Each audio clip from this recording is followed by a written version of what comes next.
Civil society organizations around the world are committed to the idea and principles of social and gender justice. Every person should have equal opportunities and the freedom to live the life they want, regardless of their gender or social background. We know from history that even in an analog world, reality doesn't often match with these ideas. So today, we are taking a look at the issue of digital vaccination certificates for safe travel. You might be wondering about the name The Sorcerer's Apprentice, and that refers to a Disney animated film from early in the 20th century that illustrates the chaos and mayhem that occurs when a good idea gets out of hand when it can't be controlled. This isn't necessarily the assumption of what lies ahead for the world with these certificates, but this is exactly what we're here to talk about today.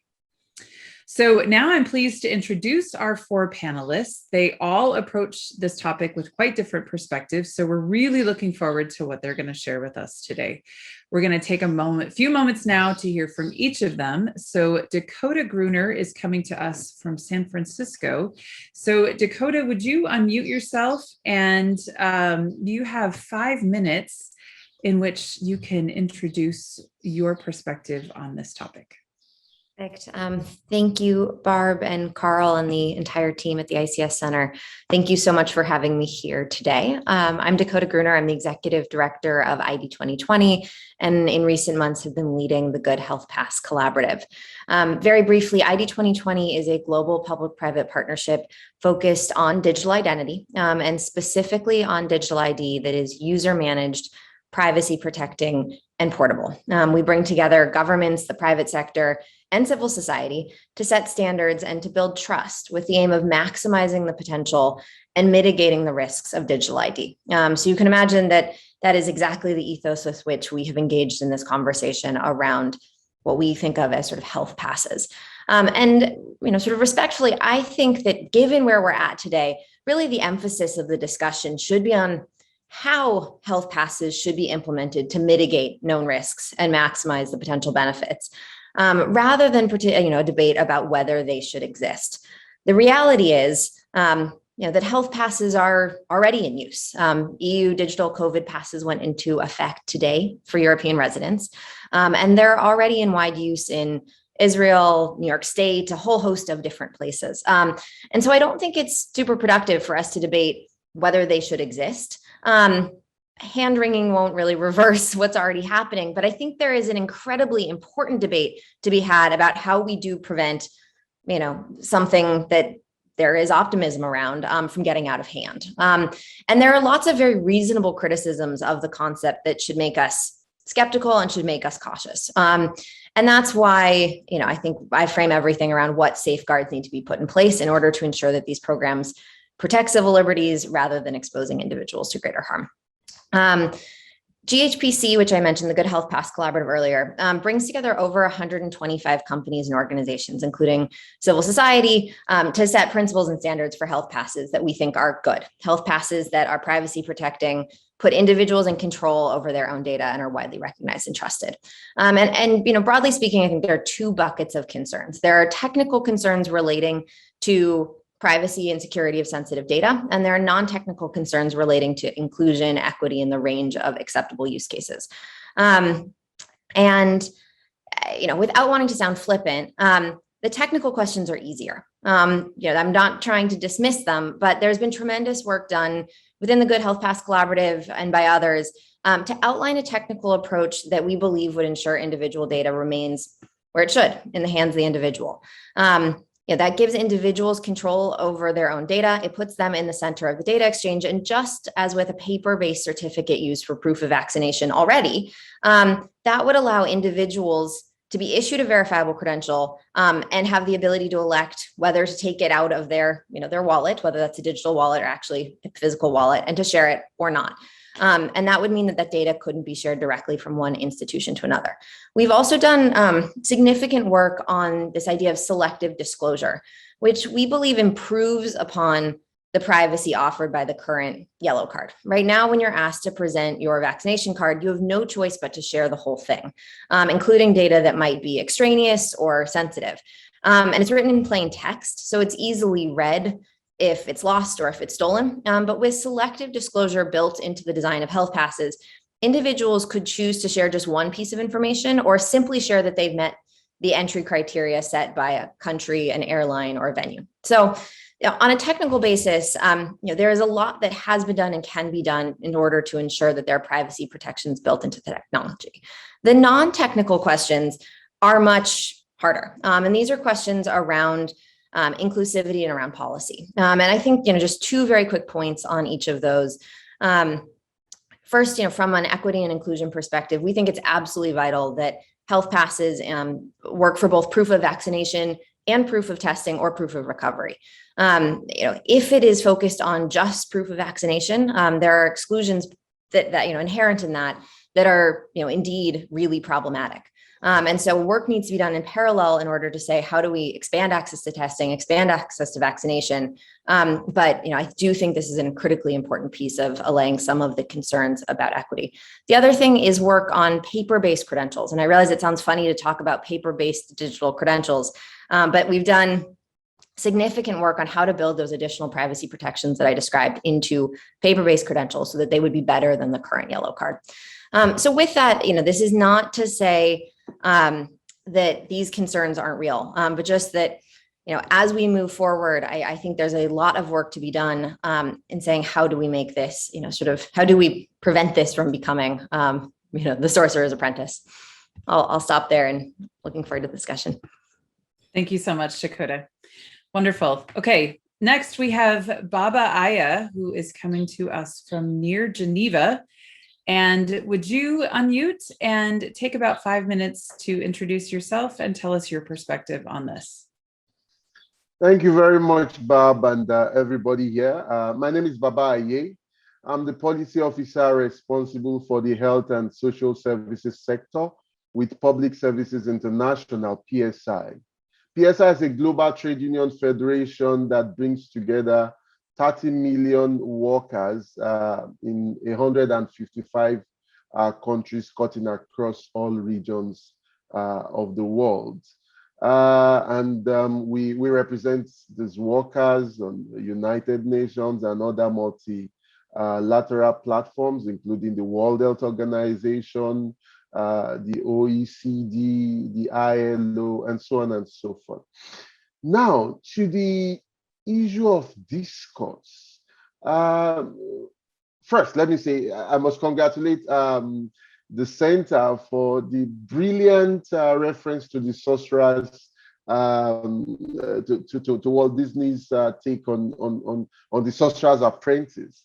Because the idea of, and now practice starting with today with the EUDDC of the COVID-19 digital certificate is not in itself a bad one. And let me point out that critiquing what is not hand-wringing.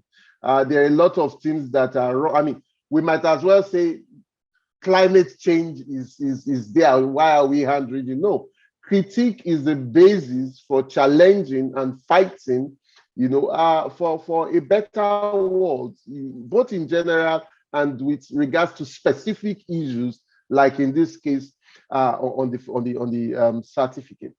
Now, to put this in perspective, when the World Health Organization set up its smart vaccination card working group last year, it situated the idea of a digital certificate within a broader context of the development and delivery of vaccines with an aim of universal access. So the issue is not just that, okay, is it good or is it bad to have digital? It is that, how does it, where does it stay in this rubric? In a situation where in Europe, you have between 30% and 50% of populations, fully vaccinated, 47% thereabout in the US, and then you have in Africa barely 1%. It's like there's a saying where I come from in Nigeria that when you see someone with knock-kneed who is a hawker and the way he or she is carrying is slanted and you are asking that, why are your words slanted? He or she tells you that you should go look at the foundation. And and this is not just about technical issues, this is not just about the impact on traveling. This even has very serious consequences for global health. Why? It's that, as the WHO has pointed out time and again, you have had mutations of the vaccine or of the virus. And this has resulted in quite a number of variants of concern. Currently, you have the Delta variant being probably the most virulent and the more transmissible. A false sense of security is going to fall on it's just like it's a digital version of Fortress Europe, which you have had with migration, but which has not solved the problems of migration. So you are going to most likely have a part of the world, or some parts of the world, the global south in particular, being left behind, because what you have is, with the discourse and focus of practice now being more on certification, the Western world is kind of moving ahead, in a sense, from the issue of access. So, but we need to address this. The digital certificates should rest on universal access, and universal access requires a number of steps being taken. Like, for example, the waiver of the TRIPS, of intellectual property rights related trade rules. Then you can effectively talk of the use, because it's not a bad idea in itself. The World Health Organization is even talking of having digitalization of even the yellow card, which Dakota spoke to earlier. Then a second thing for now, which I also point out, is that the World Health Organization, when the idea of the smart vaccination cards came up, it went also with the possibility of a global health trust framework. Right now, because the process is member state driven, and there are a number of horse trading within this. Right now, it is being determined by different countries and regions, particularly those in the global north. And this has very important consequences on global health, on politics, on civil liberties and rights, and so on and so forth. For now, I will stop at this point in time. Thank you, Barb. Thank you, Baba. And now we shift over to Astha Kapoor, who is in Bangalore, coming to us. So Astha, would you take about 5 minutes and share also with us who you are and your perspective on this? Yeah, hi everyone. Thanks so much for having me here. This is really wonderful and super timely discussion. As Dakota said, things have started moving today. So it's good that we're talking about it now. I am Astha. I'm the co-founder of AAPTI Institute. We're a tech and society research firm. We do a lot of work on thinking about both access to technology and also how do we negotiate with technology, both online and offline. And we've been doing a lot of critical thinking about questions of data governance and data stewardship, and how people can control their data better and use it to draw value for themselves. On the issue of vaccine passports, I think, Baba said there is, of course, the quote unquote vaccine apartheid, which has implications on who gets access to vaccines and what that necessarily means for people who will be able to access the passport. And there are multiple vulnerabilities around both access to vaccines, ability to navigate the digital infrastructure, and also to think through questions of privacy and security, which also Dakota brought up. Now, I guess we should locate this conversation in the broader context of, why this is happening and the way in which, vaccine passports in general have become the answer, and the fact that we didn't even necessarily pursue other solutions of paper-based paper-based vaccine certifications that could have been made better, and things that we've been using earlier. There is a huge amount of interest in digital identity and digitization of paperwork. We've been seeing this, again, in the context of India. We've seen that even things like vaccine access. So to enroll for a vaccine in India, you need to navigate a very complex app. So there's an app for everything, and I think that there's this huge realization that technology will add efficiency and transparency and the ability to control data, but that's not necessarily the case. We've seen that it increases bureaucratic processes, it increases the idea or the ability of people or disability of people to navigate some of these systems. We've also seen that vaccines, and even though a lot of the organizers and implementers of vaccine passports are saying that this is a short-term measure, that it's going to be rolled back. But obviously, again, from our experience in India, we know that that's not necessarily going to be the case. And I say this because we experienced the unique identity system, Aadhaar, which was supposed to be just a proof of residence, now is, of course, increasingly become connected to social security, even for vaccines, driver's license, everything, you need this digital identity. So it's become a tool of oppression, of exclusion. And that's also my concern with regard to vaccine passports, which are, likely to be linked to very many things. We are also seeing the need for, I live in a large apartment complex.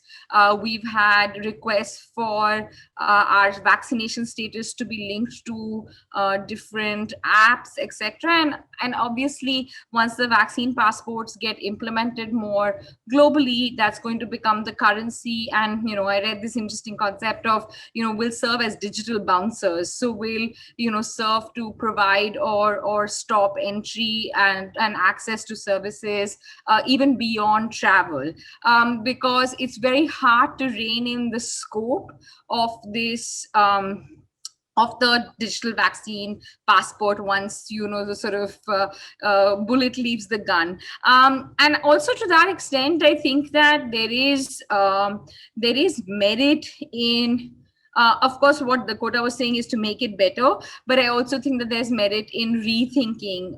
We don't do enough experiment and rethinking and rolling back of a lot of strategies and policy. And I think that's also where civil society organizations, like some of the ones in the room today, can play a much bigger role. I think that there is, there is value in demonstrating what the potential impact is. There's value in evaluating what the impact already is. Right now, we're still very much in the speculation stage where we're learning from experience from the past to see how this has happened. And of course, there is some small evidence from when vaccine passports were implemented for the SARS virus almost more than 10 years ago. But we do need to provide more research, more data, and also prolong this process. Is very, very problematic where solutions get sort of pulled up and implemented at scale without adequate testing and without adequate evidence from how it impacts people in very many ways. There needs to be security audits, there needs to be inclusion and exclusion audits, there needs to be more sort of value-driven questions around vaccine passports, which we haven't had the time to reflect, because there's been a sense of urgency from all sorts of economic interests, whether it's the travel industry, airlines, governments looking for tourists. There's been a huge amount of urgency that has been imposed on all of us to you get the passport or you move on. So I think that we as civil society members and people who are looking at questions of data rights in particular have a responsibility to research this further and also then decide how we use that data. And I think that there is something to be said about what are the limitations, when will this stop, if this is a finite If it's finite response, then it needs to have a clear date. Even the WHO has shown some amount of hesitance on vaccine passports. I think we need to, challenge that further and see that what are the alternatives. It cannot be the only gating criteria. I should be allowed, a multitude of tools. If I want a paper-based passport or vaccine certificate, then I should be allowed to use that. There should be alternatives to this system. It can't be a monolith, and we need to figure out what those are and make sure that we suggest them before we are in a position where digital vaccine passports are way beyond their scope and become something we can't roll back from. So I'll pause there. Wonderful. Thank you so much.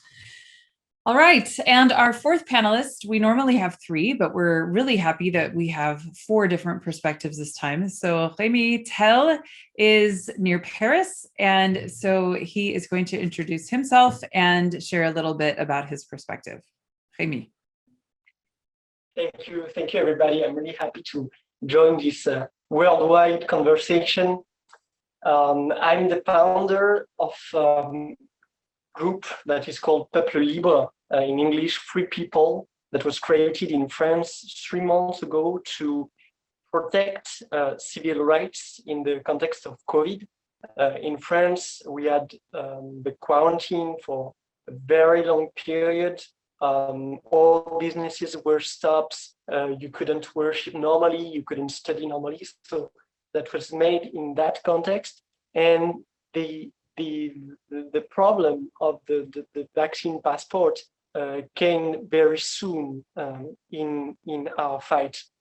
But we were divided for the vaccine passport at the international level, because if at the national level we think that this tool is discriminatory because you differentiate the rights of people in their own country depending on their health status, states have the legitimacy to decide who they want to welcome or not on their soil. And even to go to some part of France, in French Guiana, for example, today you must present some vaccine certification. But the problem is the problem of proportionality. Because when you want to go to some other places in the world, like French Guiana, you have to get the vaccination against yellow fever. But the death rate of yellow fever is 50%. Whereas all the studies show that the average death rate of COVID-19 is around 2%. So we believe that this passport is not proportionate to the problems it is supposed to solve. Plus, as it has been mentioned already, it does not take into account the different strategies that were put in place all around the world. In South America or in Africa, many countries focused on treatments rather than on vaccines. And as Baba just mentioned, while you have around 40% of Europeans that are now fully vaccinated, usually the kind of discrimination that such a tool can entail. So there is this question of universal access. That's true also in European countries, for example, because we see that the vaccination campaign is touching some limits with around 40% of the population, and the test to check if you are if you have the virus or not will soon be not reimbursed anymore. And in France, such a test costs around 70 euros. So you see that depending on your social status, if you're poor or if you're rich, you will be obliged or not to get the vaccination to be able to travel. And that will be a trouble. And a few more thoughts. What about the variants? we've talked a lot about the vaccines, and now we are speaking about the Delta variants. If you look at UK citizens, now they are restricted in their movements throughout the European Union, while most of them are vaccinated, because it is supposed that the vaccine is not fully effective against the new variants. So I think this is a kind of a dead end problem to have such a tool, and I do not even mention all the economical impact of such measure. I was speaking yesterday with representatives of the airport industry that are very worried about the impact on, on tourism, and people do not want it to travel anymore due to the restriction and the complexity of the process.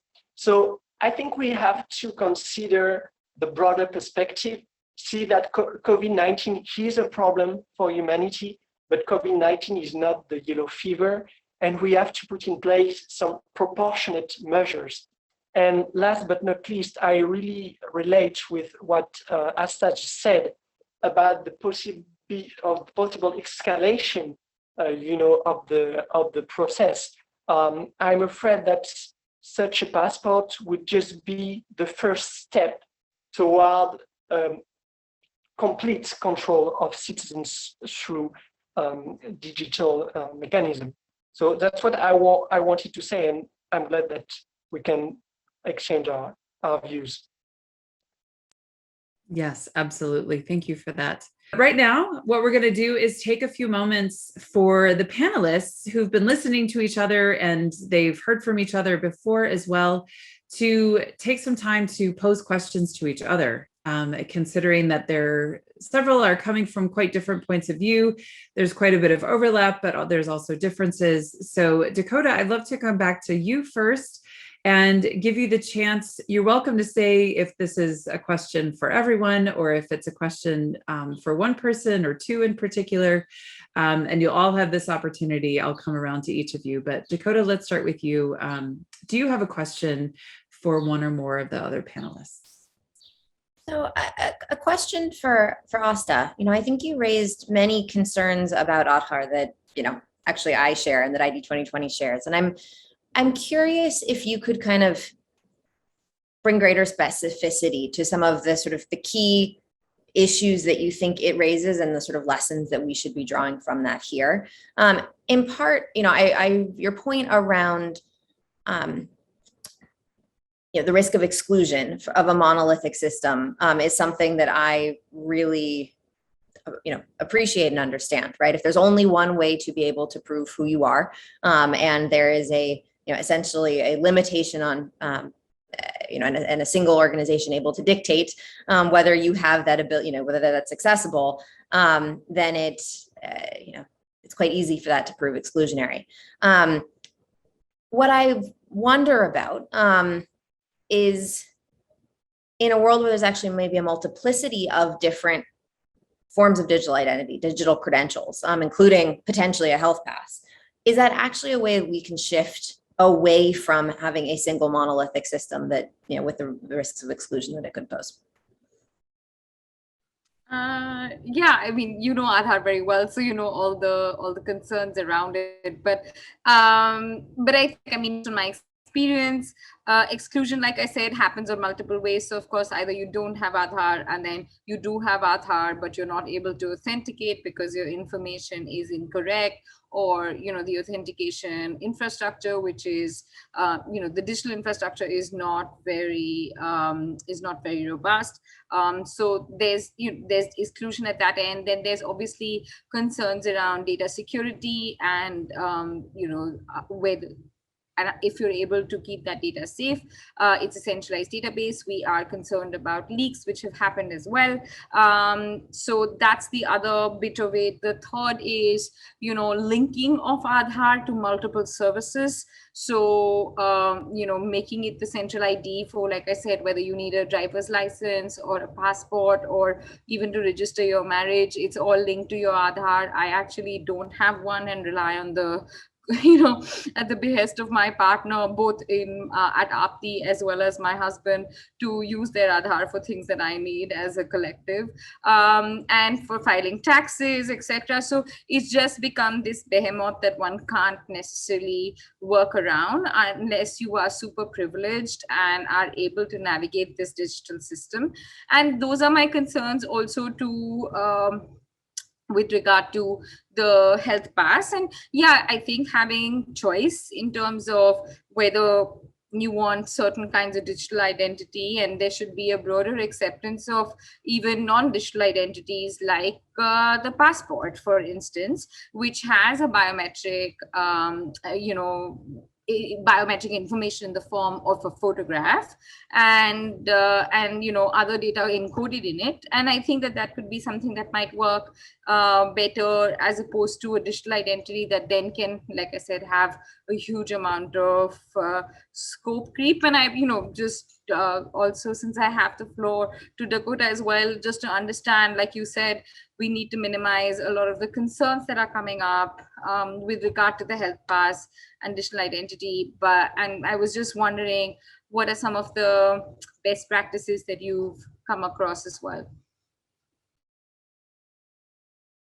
Barb, should I immediately jump in? Yes, please do.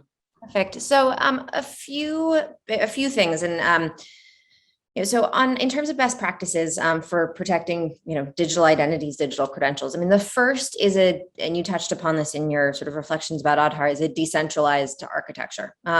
We think that it's important for data to remain first for individuals to be the sole person who can aggregate their own data. And with that, for the data to remain relatively at source. So let's say, you go to a healthcare provider, you are vaccinated, that particular provider may keep a copy locally of the fact that they vaccinated you. And indeed, in many countries, of course, they're required to report that to some national reporting mechanism. But then they issue you a certificate. And again, I sort of maybe glossed over this a bit in my comments, but the work that we've done in the Good Health Pass Collaborative has focused on how we can do digital representations of a good health pass, but also how we can do paper representations of a good health pass. And so, the intent with that is to provide optionality, flexibility, and to ensure that it's inclusive. So, somebody without a smartphone in a low connectivity, setting, or, who simply just wants to be able to pull something out of their wallet because they prefer that as a format, has the ability to do so. But on the decentralized architecture, what that means is that you don't see the aggregation of data into a big, behemoth, scary database to the extent possible. And with that, the risks, the privacy and security risks are significantly reduced.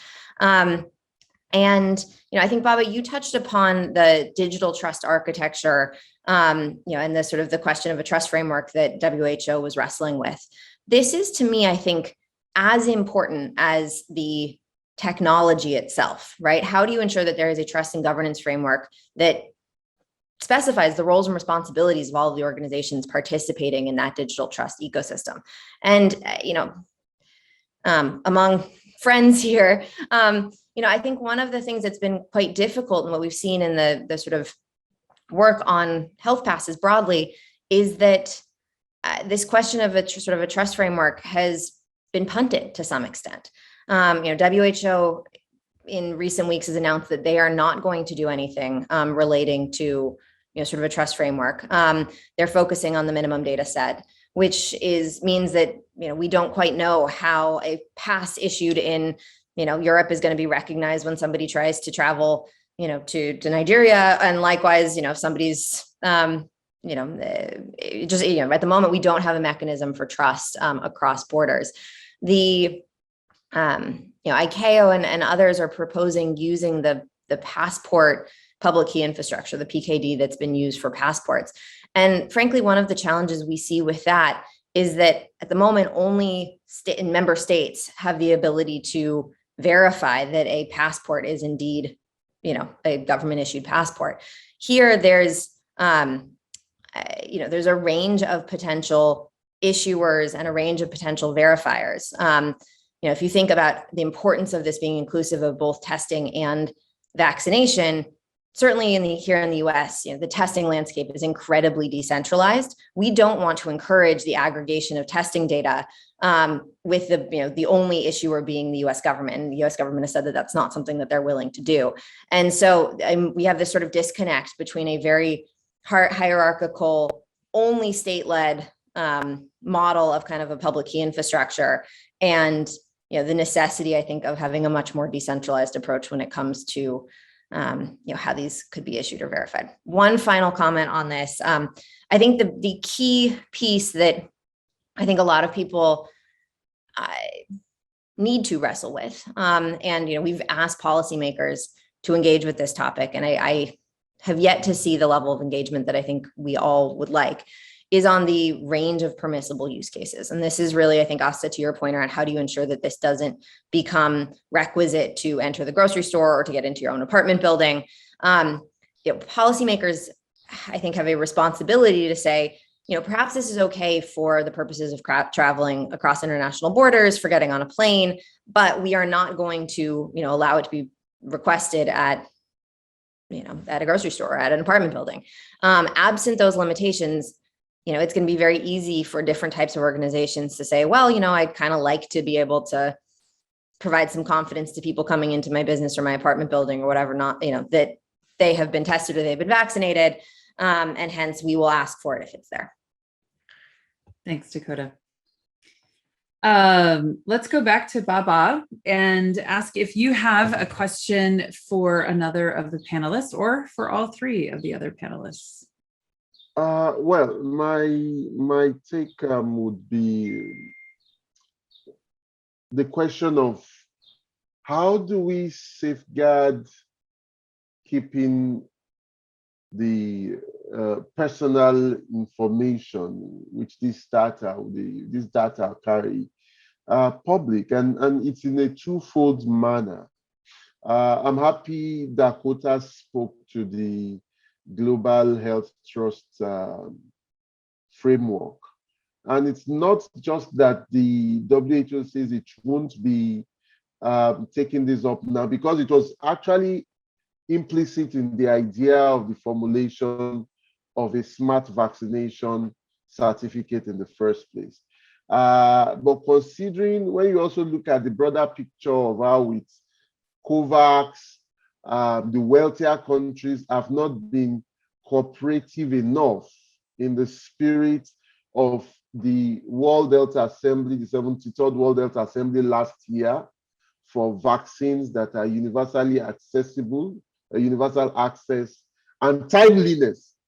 It wouldn't be out of order to think that there is some power play at work that resulted in the idea of the Global Health Trust framework being set aside. So now you have two things.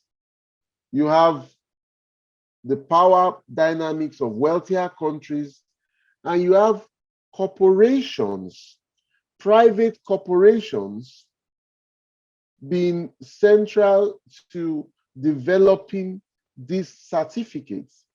It's like the kind of alliance, so to speak, that we had with vaccine development itself, where the governments of wealthier countries stood behind the Pfizers of this world, the Modernas of this world, etc., as against putting health before wealth. So it's now not just data in general, which itself is very important, but also in the global south, where the countries are outside this government corporations alliance. So how do we stop this being fed into not just surveillance capitalism, but allowing for corporations to mine people's data for commercial purposes?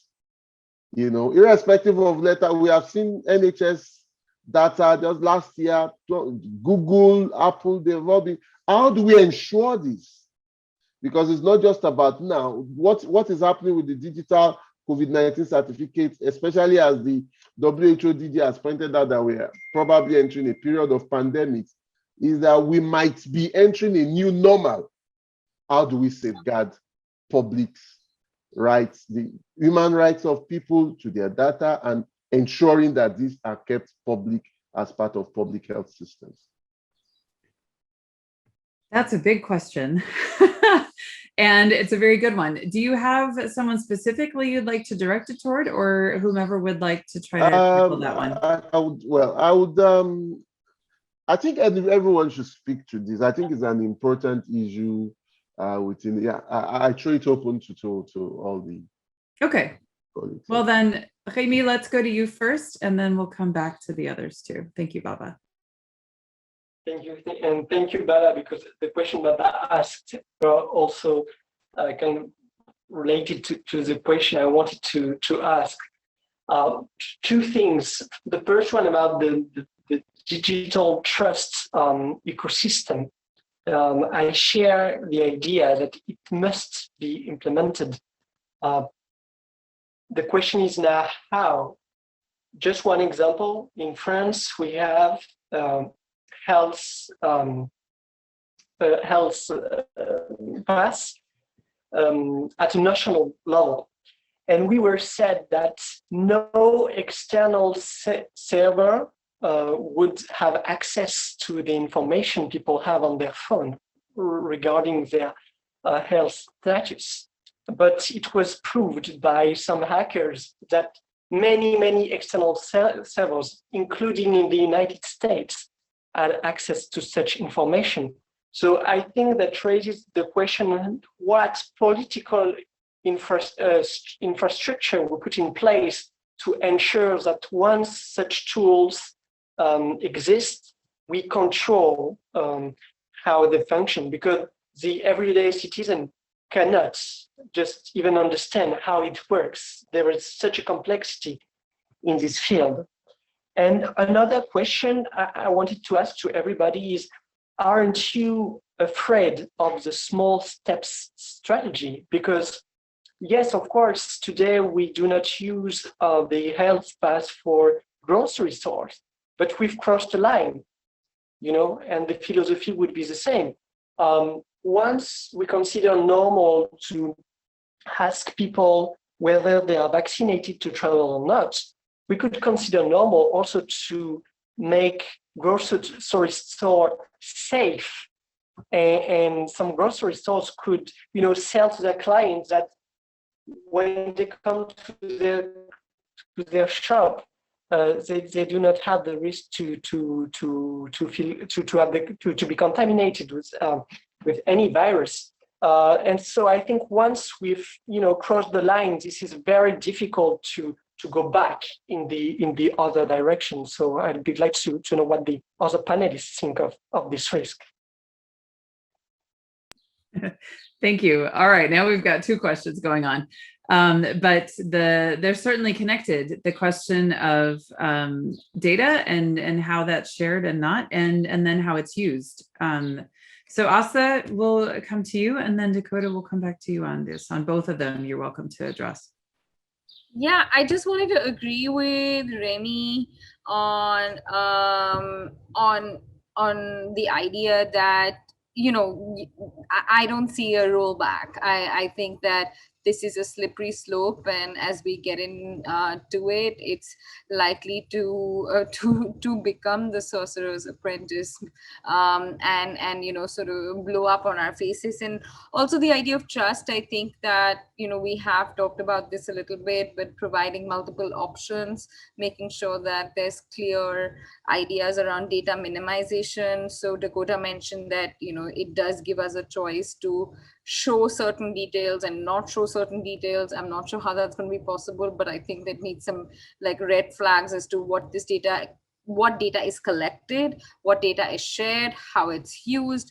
All of that is currently unclear to me. And I think that we need also more global agreements on what are the data protection rules and frameworks around vaccine passports. And again, like for me, the biggest protection is that this needs to be a finite measure.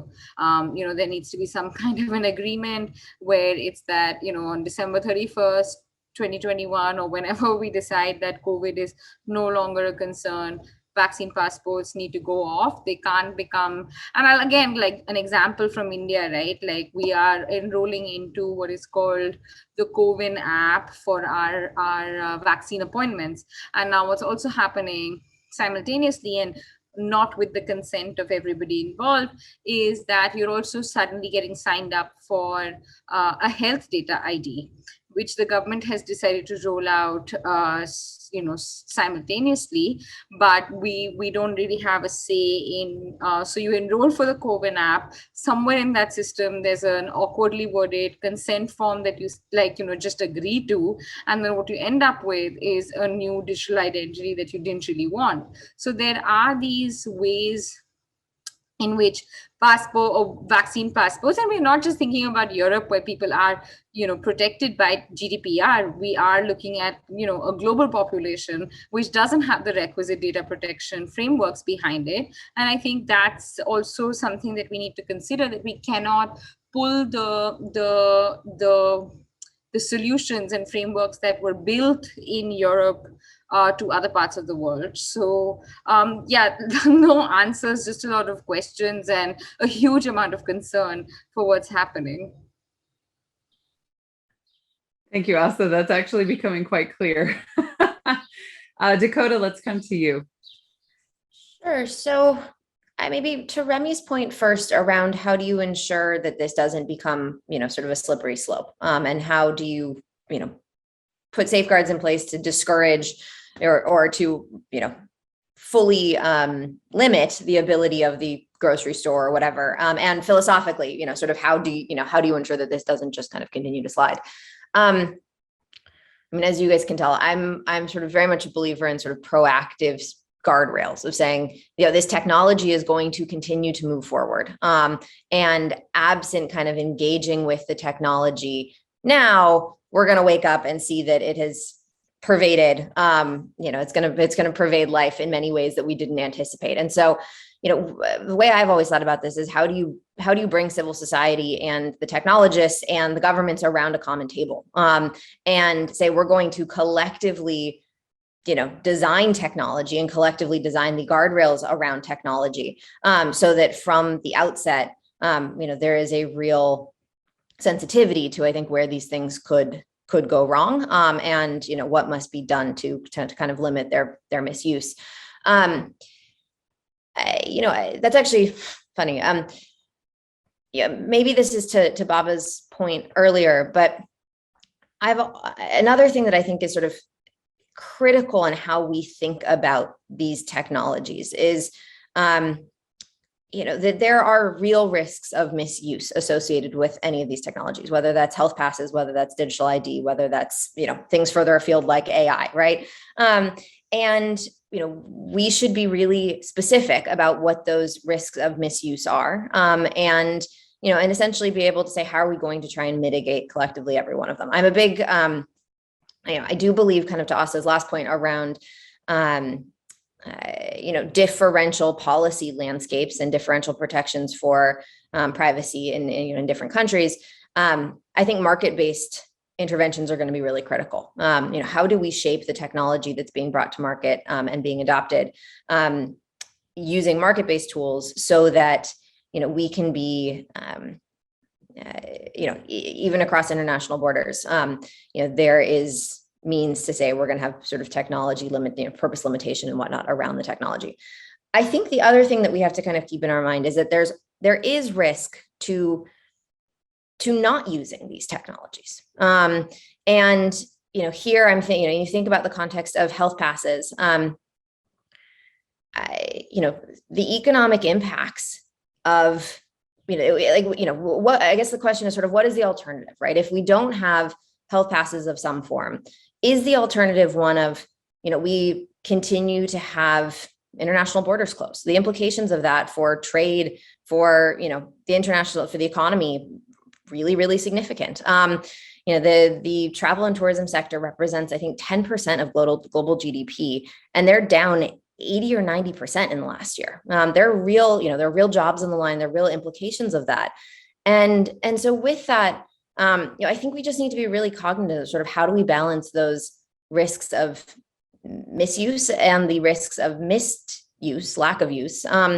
And again, be super specific about what guardrails we want to put in place and how we then create market-based tools to do that. Yeah, thank you very much. I want to shift. We're running out of time, and we have a bit of a buffer. We're getting close to 5, and I hope that those of you who are in the call with us can stay for just a few extra minutes, because you can see this is a topic that not only has a lot of perspectives and a lot of questions, but it affects everyone in the world. Like, we're all getting touched by this, and it's not something we can easily ignore. I want to raise Francisca's question in the chat, which is where the push for digital-only vaccination passports is coming from and what the arguments might be for driving it. What I've been hearing from the 4 of you is that none of you is in favor of only the digital passports, but for the people who are pushing that in different places, what are the arguments for it? What are they using to justify that? I'm happy to jump in here. I think that there are 2 kind of arguments that we hear most commonly. The first is one essentially around forgery, around fraud. At the moment, I have a CDC issued vaccination card. It's a piece of paper that could be printed on a standard laserjet printer, and someone could easily scrawl in sort of 2 dates, and that would be it would be easy to forge. Nobody would have any way to be able to tell that it was fraudulent. And I think there are concerns around both the public health implications of forged certificates. If people are crossing international borders, for example, and claiming to have been vaccinated when they have not been, it's hard for a government to say, I'm providing assurances that I'm trying to keep my citizens safe. The other sort of significant push that I think we've heard, and it's, and again, I think that with that, there's a question of saying, how do you know that the person who issued it is an eligible issuer? And this comes back to this question of sort of the trust framework and who is participating in that digital trust ecosystem. The other sort of drive I think that we've heard around digital certificates has been one of, well, there's a few, but the next one I think is we live in a modern age, right? Lots of people are, they're crossing borders. They have their phone in their hand. We should be using a modern tool to solve a modern problem. And, it's better to offer that sort of optionality. And then I think the last argument that I've heard, quite regularly, and this is a surprising one to me, is concerns around privacy when it comes to paper. There's a government that we've been engaged with very closely through the Good Health Pass Collaborative, who, basically said, we have such concerns around what happens with a paper-based certificate from a privacy perspective that we find ourselves really struggling with the idea of issuing paper-based certificates. We know that we need to from an equity and inclusion perspective, but if there was any way that we could not, we wouldn't do it. And so I think, that's interesting because it runs counter to what so many people assume when they think about a digital certificate and the sort of privacy implications thereof. But I do think it's important to sort of acknowledge that for some, the privacy risks around a paper-based certificate loom large. Mm. Okay. Yeah. Thanks for your question, Francisca. And so I want to give us just one last question, and it comes from Wolfgang. And I think it's really a potentially nice note to land on, and that would be the best entry points for civil society organizations, specifically in how to engage and address all these questions and issues that have come up over the design of it, the protection, whether there's trust. What are the steps that can be taken at this point to correct, or as Dakota has used the word guardrails, to put those up, or to ensure that these sorcerer's apprentice scenarios are not in our future, that this isn't going to get out of control? How can organizations jump into this? Astha. Yeah, so I think that for me, and again, this is because I have we work on a research organization. So for me, I think creating evidence is critical. I think that we need to make sure that there are independent evaluations and impact assessments. So to actually put forth the scale of the issue, it could be that Rémi, Baba, and I are just being unnecessarily skeptical, and there's no reason to worry. But yeah, so I think we need to create a huge amount of evidence. I think advocacy and creating awareness around these issues. So of course, conversations like this one, but also more and much wider, and to make sure that we aren't just speaking to our echo chambers, but also beyond that, I think is critical. So that as well is a way for me to think about civil society organizations. And then again, I think holding the government and the implementers of this system accountable, and every civil society organization in different jurisdictions have ways of doing this. But I think that's, again, for me, a role, so that, you have to work both sort of bottom up, make the community more aware, but also top down and hold governments accountable to, is it going to be finite? What are data minimization standards, et cetera, et cetera. So I think that for me is the way forward. Okay, thank you. Baba, what about you? What could be the way forward for civil society organizations? Well, for me, first, a very quick response to Tel's question. We are already there. It's just that it's not yet generalized about the use of the vaccine certificate to bar people. In Israel, right now, the green pass, as they call it, without it, you can't get to a gym, you can get to bars and things like that. So it's just that it's not yet generalized, but we're there. The Sorcerer's Apprentice has already entered the room, and everything is going already. On the issues, on the question you raised, Barb, I think the point of departure should be getting to the fundamentals in two sense. First, the idea of, are we talking of digital certificate or paper certificate? It's not even it's not an argument. The idea of paper as alternative, in my view, is a bit of a straw man. The thing is, as part of public health measures, there will be the need, for tracing, identifying, and all that. But the issues of privacy and the issues of the powers of the public, talking of the apps, we saw how with such surveillance resulted in severe violation of people's rights to privacy in Korea and at the earlier point of the pandemic. But talking of with public, and that's why I was bothered. Dakota's suggestion that probably market rules or market forces are best to handle this. On the contrary, I think that it would make a bad situation worse. The point of departure for us should be such health trust framework based on universal quality public services, including for delivering vaccine for all, without having universal access to vaccine at no cost to anyone, and with the involvement of private developers in this smart vaccine certificate. We are deepening not only health inequities, but social inequities, as well as the digital inequities that these things now reinforce each other.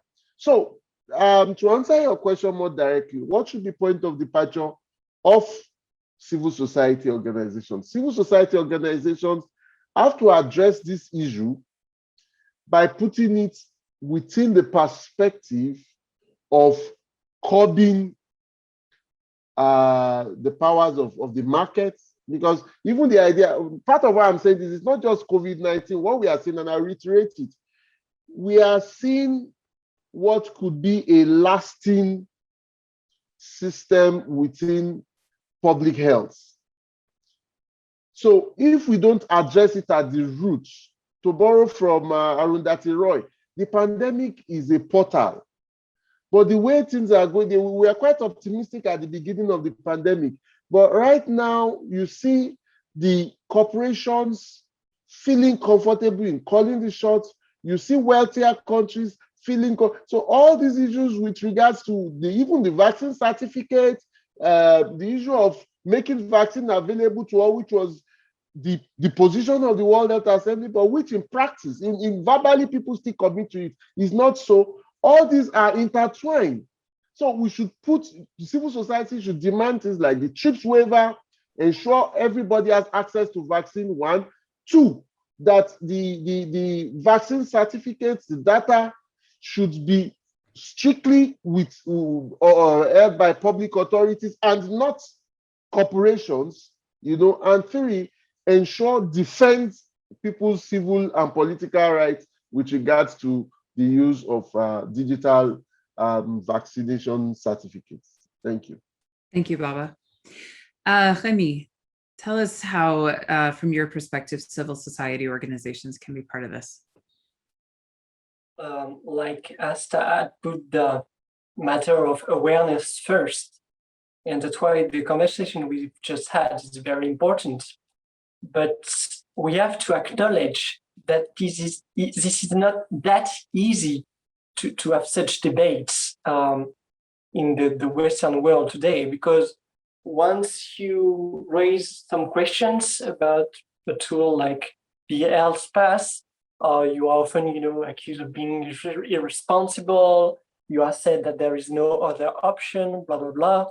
So I think we have to accept the debate on such issue, and then see the arguments of the two sides, and every citizen will be able to position himself or herself on this huge challenge.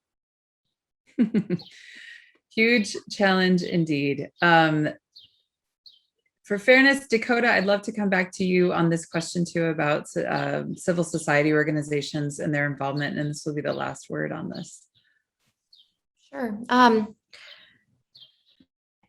think there's a few avenues. I agree with, with Astha and Rémi and others on the, on this sort of point around advocacy. I think that being kind of crystalline and pointed about here are the concerns that we have, is really, really important. And it's important for individuals to be able to kind of engage in that topic. I think what we've seen is a number of civil society organizations that have joined the Good Health Pass Collaborative, who've said, we want to sit around a table with healthcare organizations, with travel organizations, with technology organizations as they wrestle with the standards. And I should say, the Good Health Pass Collaborative is very much principles led. We started by articulating a set of principles, and organizations have joined presumably because they agree with those principles. But I think that I think strength here comes in critical mass. And what I would encourage is sort of saying, how do we find ways to have a critical mass of voices offering kind of a proactive vision or, of what we should be doing. And with that, making it easy for policymakers to adopt the proposals and to follow suit. Thank you so much. Well, unfortunately, we are going to have to wrap it up there. As we suspected, this is a topic that could go on for hours and hours because there are so many layers and so many different ways to look at it. But this has really been illuminating for me, and I appreciate the perspectives. And I'm sure that I, among others, have some specific takeaways, among them that this is potentially far bigger than just a COVID vaccine certificate and proof, and that there's so many more things involved. And so indeed, this touches on all of our privacy and data questions, which was also a different debate, but this touches on that in ways that we might not even have imagined yet. So I really appreciate the thoughts from each of you and the time that you've taken to be with us at all different times of the day for each of you. So thank you, Dakota. Thank you, Baba. Thank you, Astha. Thank you, Rémi, for inspiring us today, for answering questions, for sharing